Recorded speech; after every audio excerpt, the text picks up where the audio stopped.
ఆవకాయ మాగాయ మధ్య గల భేదాన్ని తాడేపల్లి రామలక్ష్మి గారు చెప్పారు.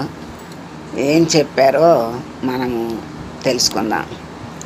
మాగాయ భార్య బిడ్డలు భవబంధాలు అన్నీ త్యజించిన విరాగిలాగా లోపలి ట్యాంక్ని బయట తొక్కలే అని వదిలించుకుని అరణ్యాలకు హిమాలయాలకు పోయిన సాధకునిలాగా ఆరు బయటకో డాబా మీదకో పోయి పంచాగ్నుల మధ్య తపస్సు చేసిన మునిలా సూర్యాగ్నిలో ఎండి సిద్ధిని పొందిన ఋషిలా ముక్కలు ఎండి స్థిరత్వాన్ని పొందాక బయటకు అంటే నిర్లేపుడు నిర్మోహుడులా కనిపించిన అంతరాంతరాల్లో మాత్రం నరుల పట్ల కరుణను కలిగిన నవనీత హృదయుడైన అవధూతలాగా బయటకు ఎండిపోయి రంగు మారి ఒరిగైపోయిన లోపల మాత్రం మామిడికాయ రుచినంతా దాచుకుని అరిషడ్వర్గాలతో అల్లాడుతున్న మానవుల ఉద్ధరణ కోసం తను వదిలిపెట్టిన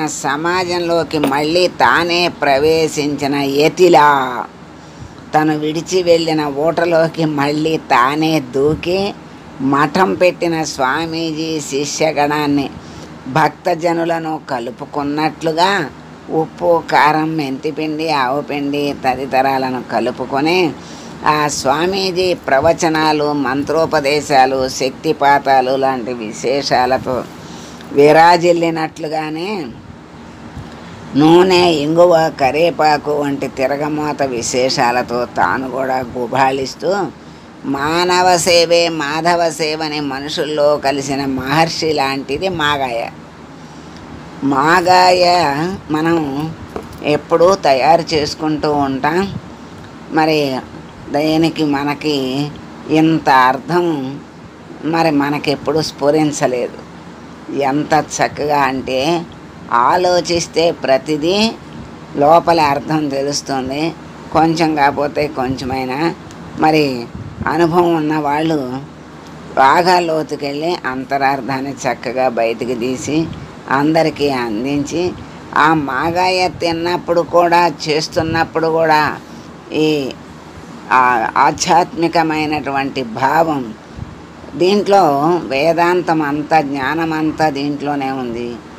మరి సర్వం అంటే మరి జీవుడు దగ్గర నుంచి యతి దాకా ఎట్లా మారటము, మళ్ళీ ఆ యతి వచ్చి అందరికీ బోధలు చెప్పినట్లుగా మళ్ళీ దాన్ని చక్కగా సమన్వయం చేసి ఎంతో గొప్పగా చెప్పారు. మనకి చాలా అద్భుతంగా ఉంది. అపురూపంగా మనసులో దాచుకుని ఎప్పుడు తిన్నప్పుడు చేసినప్పుడు ఎప్పుడు గుర్తు రావాలి. మరి మాగాయ అయిపోయింది. ఆవకాయలో ఏమర్థం ఉందో తెలుసుకుందామా.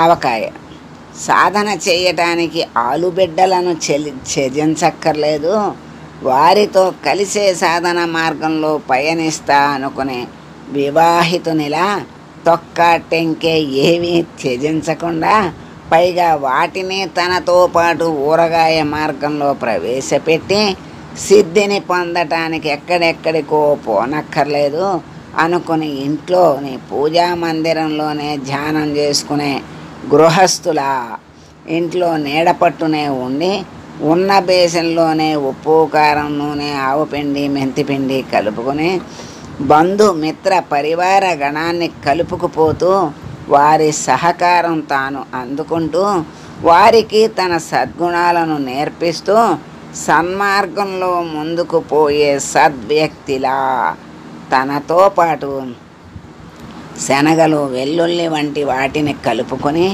వాటికి తన రుచిని తనకు వాటి రుచిని ఆపాదించుకుంటూ నేనుగానే ఉండి ఉన్న చోట నుండే సాధన చేసి మానవ సేవ మాధవ సేవ రెండు చేయగలను అని చతుర్విధ పురుషార్థాలను గృహస్థాశ్రమం ద్వారానే సాధించి చూపించే సంసారి లాంటిది ఆవకాయ.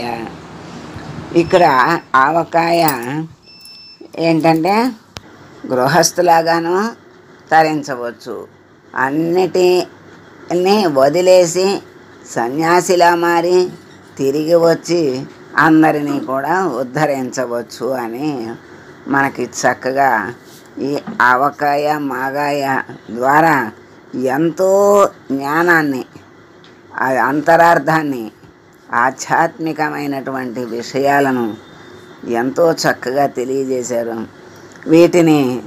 దీన్ని మనస్సులో గట్టిగా ముద్ర వేసుకుని తిన్నప్పుడు, చూసినప్పుడు, చేసినప్పుడు ఈ ఆధ్యాత్మికమైనటువంటి భావాన్ని మనసులో పెట్టుకుంటే చేస్తున్నామనే శ్రమ ఉండదు.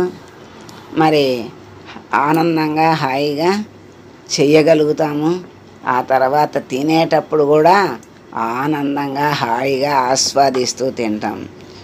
ఆవకాయ మాగాయలో కూడా ఆధ్యాత్మిక జ్ఞానాన్ని చక్కగా వాటి ద్వారా తెలియజేసినటువంటి మరి ఎంతమందో మహానుభావులు, అందరికీ వందనాలు.